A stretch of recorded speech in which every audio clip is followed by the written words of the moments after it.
आज नहीं तो कल, कल नहीं तो परसों सच्चाई की जीत होती है। जनता ने जो प्यार और सपोर्ट दिया उसके लिए मैं बहुत बहुत धन्यवाद करता हूँ। एक महीने, सॉरी, 11 महीने, 1 साल 11 महीने और 29 दिन का दंड होता तो पर्याप्त नहीं होता इस डिस्क्वालिफिकेशन के लिए। यह आवश्यक है कि 2 साल का हो, नहीं तो डिस्क्वालिफिकेशन लागू नहीं होता।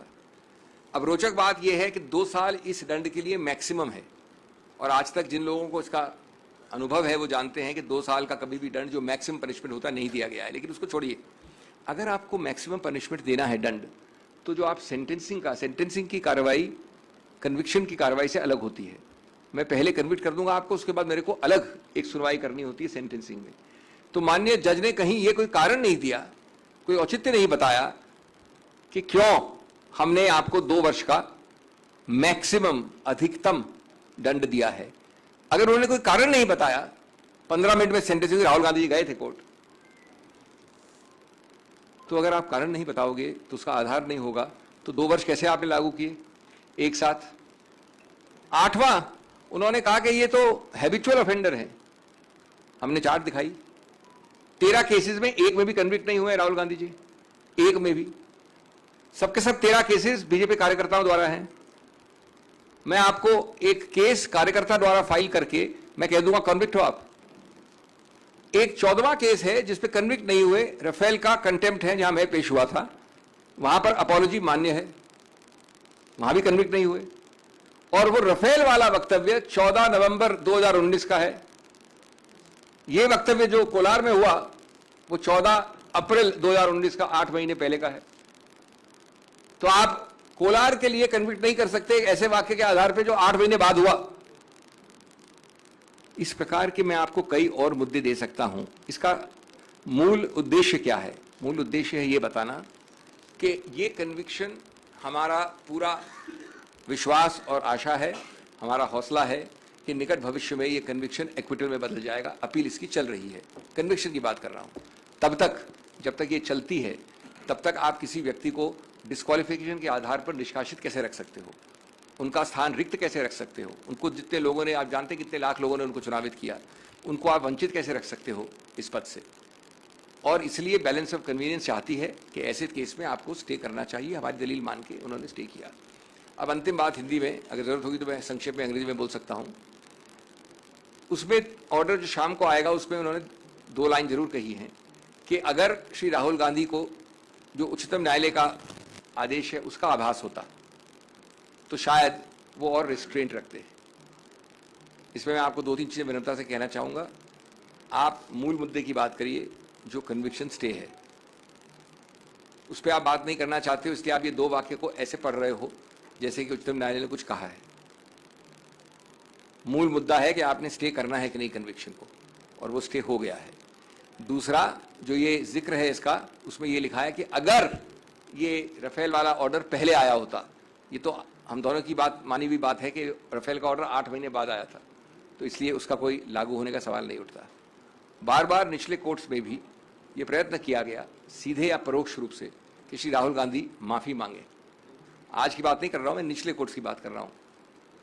क्यों? क्योंकि आपको उस पर राजनीतिक नंबर बनाने थे, आपको विकृत करना था, आपको पक्ष एक ऐसा रखना था कोर्ट के जनता के सामने जो गलत है। श्री राहुल गांधी ने बार बार कहा है कि वो सिद्धांत पे लड़े हैं, उनका बिल्कुल कोई रूप से ये इरादा नहीं था।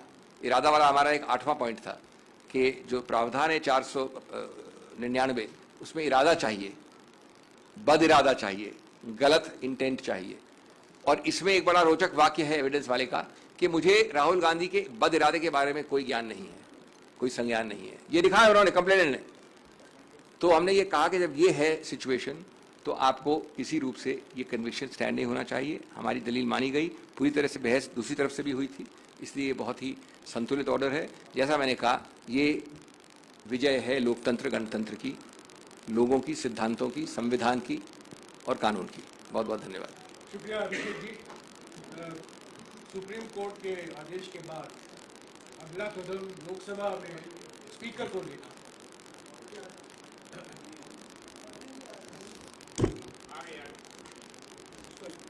सुप्रीम कोर्ट के आदेश के बाद अगला कदम स्पीकर को लेना है लोकसभा में। हमारे कांग्रेस पार्टी के संसदीय दल के नेता लोकसभा में अधीर रंजन जी यहाँ मौजूद हैं। वो आप ऑडियो नहीं है, इस ऑडियो विषय नहीं है। पर बताएंगे, क्योंकि वो स्पीकर साहब के साथ संपर्क में हैं। वो आपको ये इस बात पर कुछ बताएंगे। अधीर रंजन हाँ जी। जी।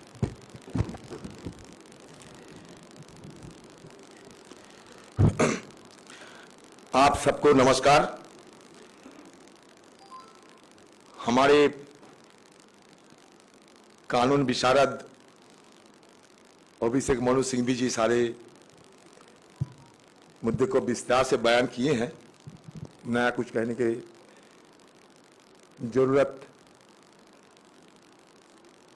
नहीं है जब तक केस की सवाल है।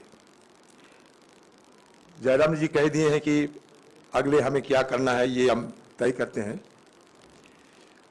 आज जिस वक्त ये खबर आके पहुंचे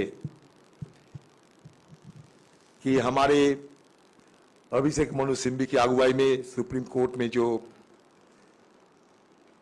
कानूनी लड़ाई हम लड़ी थी उसमें राहुल गांधी जी की राहत मिले, तब सही महीनों में हम सबको अंदर एक खुशी की लहर बह गए। सदन में राहुल गांधी जी की नदारद अनुपस्थिति बराबर हमें महसूस होते ही रहते। कोई अगर काम में राजनीतिक कारणों से राहुल गांधी जी कहीं व्यस्त रहे अलग बात है, लेकिन सदन में राहुल गांधी जी की आने में पाबंदी, सदन में आने की अधिकार जब से छीन लिए गए थे तब सही महीनों में हम लोग बड़े दुखी थे।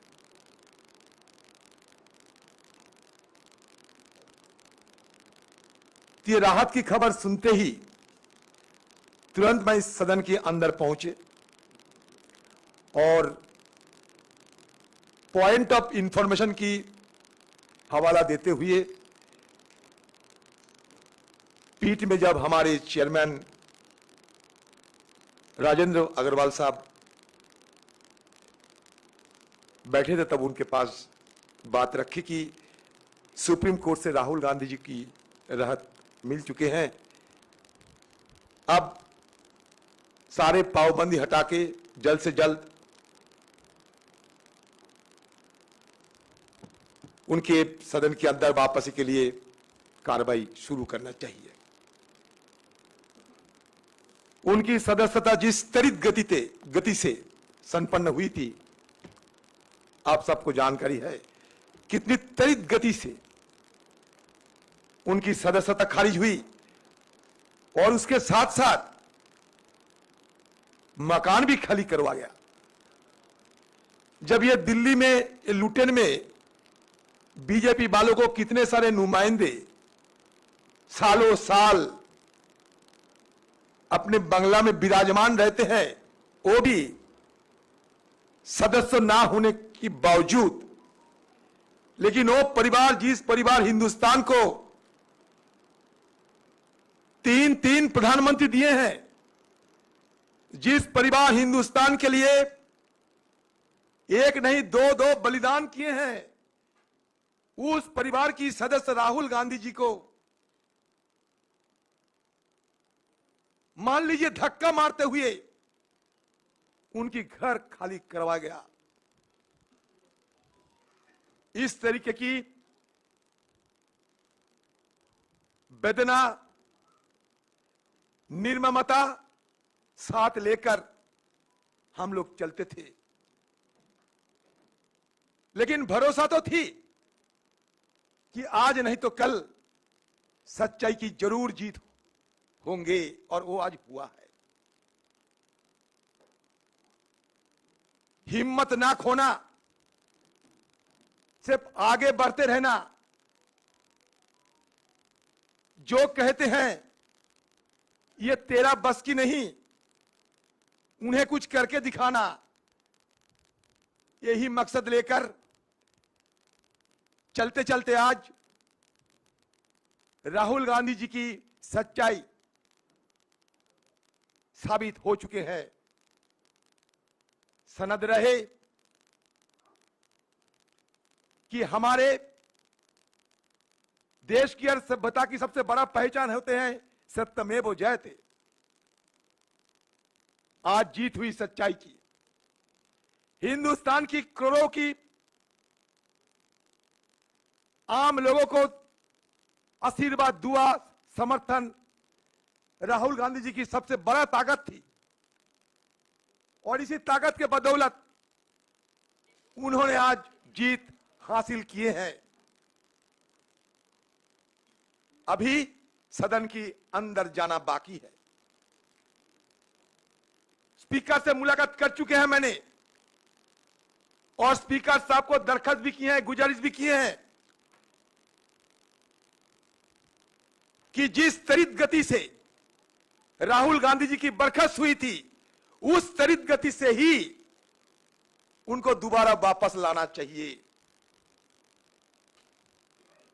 स्पीकर साहब ने मुझे कहा कि सुप्रीम कोर्ट से जो कागजात है वो कागजात जल्द से जल्द हमारे हवाले कीजिए, बाकी हम क्या किया जाए देखते हैं।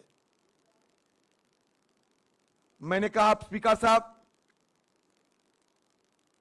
यह सदन की गरिमा आपके हाथ में है, यह सदन की अभिभावक हो आप, सदन की हर सदस्य और सदस्या सबकी सुरक्षा आपको देना है। राहुल गांधी जी की जल्द से जल्द वापस लाके उनको अधिकार दिलाइए। मंगलवार को सदन में अविश्वास प्रस्ताव पर चर्चा शुरू होने वाला है। यह चर्चा के चलते दिन रात सदन के अंदर, सदन की बाहर हम सब गुहार लगाते आ रहे हैं। टालते टालते टालते टालते 8 तारीख को सदन में अविश्वास प्रस्ताव चर्चा के लिए दिन तय किए गए, जो कि बहुत पहले करना चाहिए था।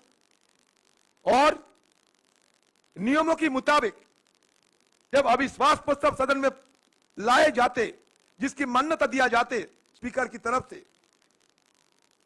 उस समय बिना अविश्वास प्रस्ताव राहुल जी, वेणुगोपाल जी, सिंघवी जी, जयराम रमेश जी, आदि रंजन चौधरी जी और सारे मीडिया के मेरे दोस्तों, आज बड़ा खुशी का दिन हमको लगा कि डेमोक्रेसी की जीत हो गई, संविधान की जीत हो गई। सत्यमेव जयते जो हमारा नेशनल सिंबल के नीचे लिखा हुआ रहता है, वो उसका जीत आज हुआ है। इसलिए हम सारे लोग खुश हैं, शायद आप भी खुश होंगे, क्योंकि हमेशा ऐसा होता है कि हमारी बातें कभी नेगेटिव में ही जाते हैं, थोड़ा सा पॉजिटिव भी रहता है। तो सुप्रीम कोर्ट का फैसला, उसके तहत, और मैं तहे दिल से सुप्रीम कोर्ट का फैसले का स्वागत करता हूं। अभी संविधान जिंदा है, बाकी है और न्याय मिल सकता है, ये इसका एक बहुत बड़ा उदाहरण है। संविधान, लोकतंत्र और भारत के आम लोगों की ये जीत हो गई है।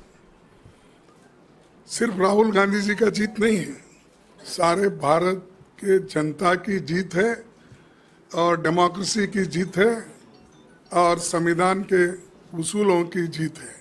इसीलिए एक बहुत बड़ा फायदा देश के लोगों को हुआ है।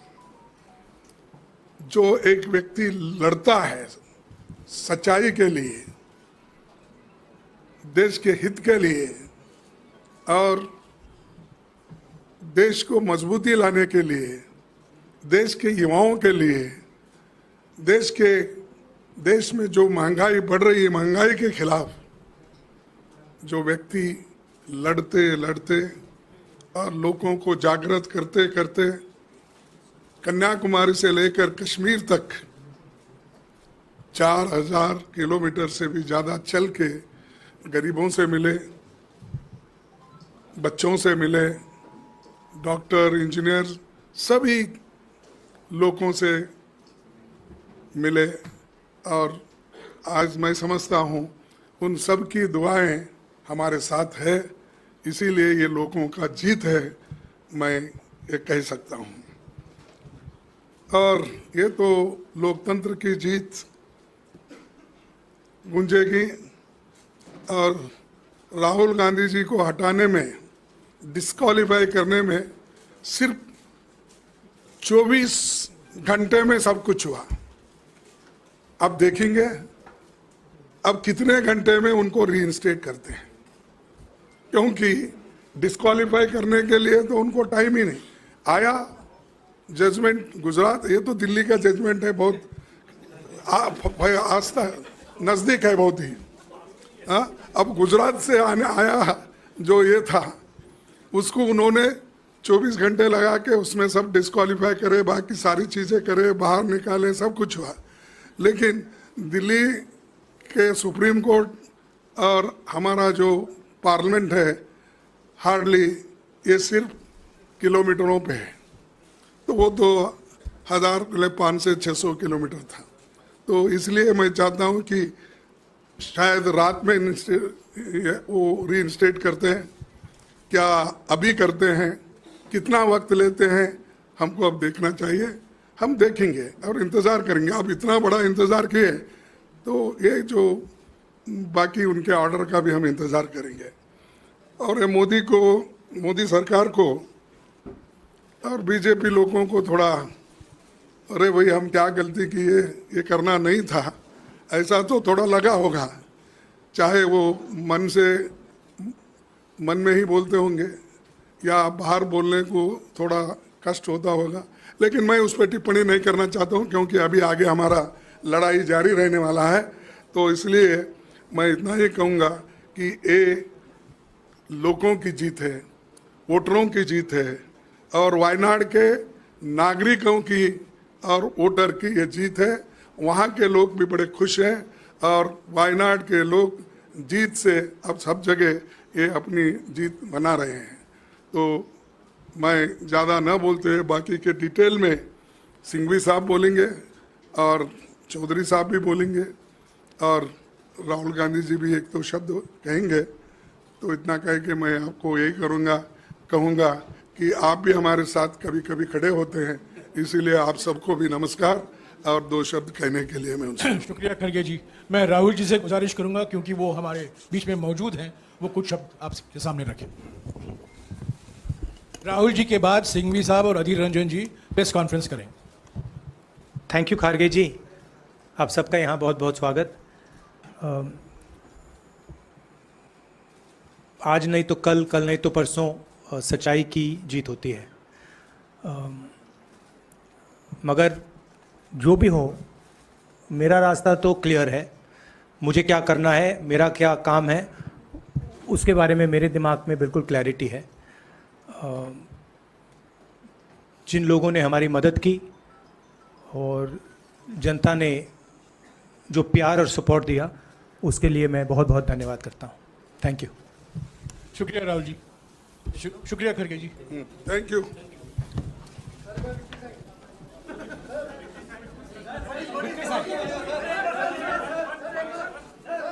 क्या विक्ट्री साइन अच्छा मैं करता हूँ तो अध्यक्ष।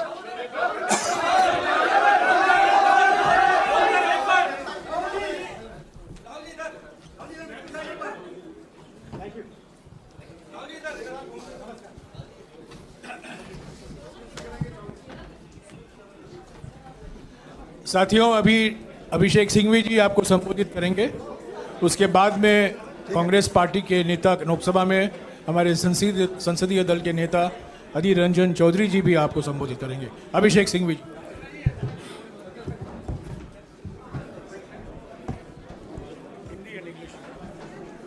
दोस्तों शुरू करें, थोड़ा दरवाज़ा बंद कर लीजिए और शुरू करें। शांत हो जाएं, पीछे वाला दरवाज़ा। जैसा कि हमेशा करते हैं हिंदी इंग्लिश में करेंगे, थोड़ा सब्र रखें आप, संक्षिप्त ही है। शांत हो जाइए प्लीज, थोड़ा शांत हो जाइए। दोस्तों आज सत्य साहस की जीत हुई है। ये केवल राहुल गांधी जी की जीत नहीं है, लोकतंत्र की जीत है, संविधान की जीत है और आम जनमानस की जीत है। हम आशा करते हैं अब कि भाजपा अपने एक विशेष विभाग जो है, जो कई खेल खेलता है, चालबाजी के और अन्य खेल, उस विभाग पे ताला लगाएगी। वो जो चीज़ें करते हैं जिससे विपक्ष के नेताओं को अनर्गल रूप से निशाना बनाया जाता है, उसको अब कुछ हद तक कम से कम थामेगी, अगर पूरी तरह से रोकती नहीं भी है तो। हम अब संसद में उत्सुकता से जनता से जुड़े मुद्दों पर श्री राहुल गांधी को और श्री राहुल गांधी की बुलंद आवाज़ सुनने के लिए तैयार हैं, उत्सुक हैं और मोदी सरकार को बुनियादी मुद्दों पे जवाबदेही बनाना, ये आप फिर से देखेंगे संसद के अंदर। संसद के बाहर तो ये प्रक्रिया चली रही थी। तो जैसा कि लोग कह रहे हैं, फिर से चलेगी सवालों की आंधी जब संसद में लौटेंगे Rahul Gandhi. Friends, I am going to use words of studied moderation when I come to the actual issues. And since I have argued this matter, I am going to really summarize the 6, 7, 8 major issues on the merits for you without really expressing any opinion. But before that, I have to say what I have said partly in Hindi, that this entire country has heard, seen, supposedly attacking me. Now, the answer to my client has been the same from when the matter started till today. Have faith in institutions, have faith in the process, go by the law and try your best. Second, Rahul Gandhi has been completely and totally conviction stayed. There is no stigma on him. A sentence which says that had that judgment come earlier, things might have been different. Certainly, people who want to be selective, people who want to be partial, people who want to be motivated, I'm not saying you, I'm saying people who will misread it, people who want to distort an order, it is like looking at the hair at the end of the tail and ignoring both the tail and the dog. Sir, supreme court का observation में ये भी था कि अगर defamation के लिए conviction हो रहा है तो ऐसा क्यों है कि जो सज़ा है वो 2 साल की हुई, या वो कम क्यों नहीं हो सकती थी? और आप लोगों ने अपने हलफनामे में भी कुछ इस तरह की बात कही है, तो क्या रिप्रेजेंटेशन ऑफ पीपल एक्ट में कुछ चेंज के लिए भी आप लोग कोशिश करेंगे? देखिए, मैंने जैसा कहा अभी उन महिला के प्रश्न में कि ये थोड़ा व्यापक प्रश्न है, बाद में हम सर्वदलीय स्तर पे बात कर सकते हैं, लेकिन जो मूल मुद्दा है वो महत्वपूर्ण है कि आपने अंतिम अधिकतम दंड लगाया, उसका कोई कारण नहीं दिया आपने। ये दंड 1 साल और 6 महीने क्यों नहीं है, 1 साल 9 महीने क्यों नहीं है?